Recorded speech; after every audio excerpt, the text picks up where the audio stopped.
तू नहीं फिर भी तेरी अलफ अभी तक याद है, बुझ गई है समा लेकिन रोशनी बरकरार है। शिबू सोरेन नहीं रहे, झारखंड ने अपना जननायक खो दिया। 4 अगस्त 2025 को दिल्ली के सर गंगाराम अस्पताल में उन्होंने 81 वर्ष की उम्र में अपनी अंतिम सांस ली। आज हम आपको बताएंगे उस शख्स की कहानी जिसने जंगल से लेकर संसद तक अपना सफर कैसे तय किया। एक आदिवासी बालक जिसने अन्याय के खिलाफ बिगुल बजाया और झारखंड की राजनीति की धारा ही बदल दी। 11 जनवरी 1944 को झारखंड के रामगढ़ जिले के नेमड़ा गांव में जन्मे शिबू सोरेन बचपन में ही उनके पिता की हत्या कर दी।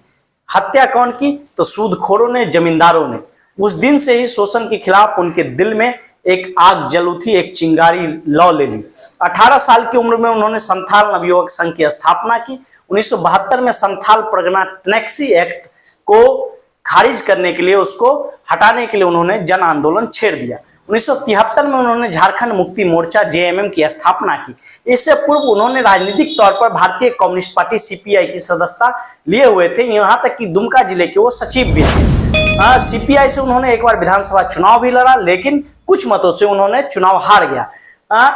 शिबू सोरेन लगातार कम्युनिस्ट पार्टी में जुड़े रहे, लेकिन झारखंड मुक्ति मोर्चा और क्षेत्रवाद की राजनीति ने उन्हें कम्युनिस्ट पार्टी से दूर कर दिया।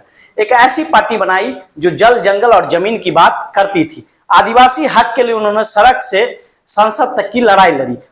लोग उन्हें प्यार से दिसोम गुरु कहने लगे। दिसोम गुरु का मतलब देश का गुरु, यानी आदिवासी समुदाय के पथ प्रदर्शक, आदिवासी समुदाय के गुरु।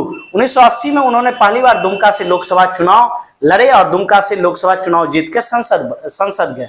उन्होंने उसके बाद 1989, 1991, 1996, 2002, 2004 और 2014 तक जनता ने उन्हें बार बार संसद चुन के, अपना संसद दुमका से चुन के भेजा।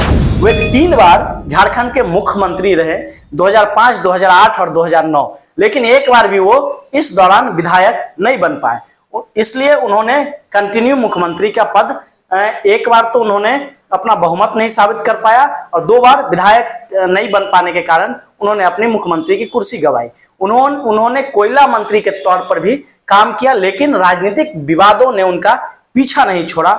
1994 में अपने निजी सचिव शशि नाथ झा की हत्या के मामले में उन्हें दोषी ठहराया गया।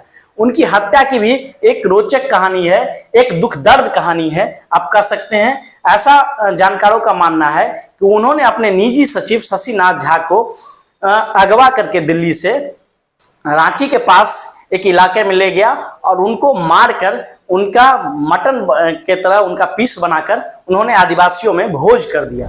1906 में उम्र कैद की सजा उन्हें मिली, लेकिन 2007 में दिल्ली हाई कोर्ट ने उन्हें सबूतों के अभाव में बरी कर दिया। उनकी जिंदगी संघर्षों से भरी रही, राजनीतिक जेल, आंदोलन और फिर वापसी।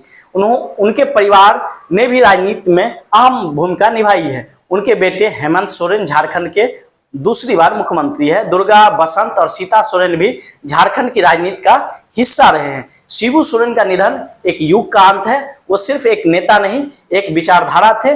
उन्होंने आदिवासी समाज को एक नई पहचान दी, यहाँ तक कि झारखंड को अलग राज्य बनाकर झारखंड को सशक्त और सबल करने में भी उनकी एक महत्वपूर्ण भूमिका थी। लेकिन बात करें तो झारखंड और झारखंड वासियों का, खास करके आदिवासियों की स्थिति में बहुत सुधार नहीं आ पाया है। अभी भी झारखंड के आदिवासियों की जीवन काफी कठिन है। झारखंड का यह एक जननायक अब हमारे बीच भले नहीं रहे, लेकिन उनकी सोच, उनकी लड़ाई अभी भी हमारे बीच है और अमर रहेगी। अगर आपको शिबू सोरेन की यह प्रेरणादायक कहानी पसंद आई हो तो मेरे वीडियो को लाइक, शेयर और सब्सक्राइब मेरे चैनल को अवश्य कर दे। शिबू सोरेन एक नाम नहीं, जो इतिहास बन गया है।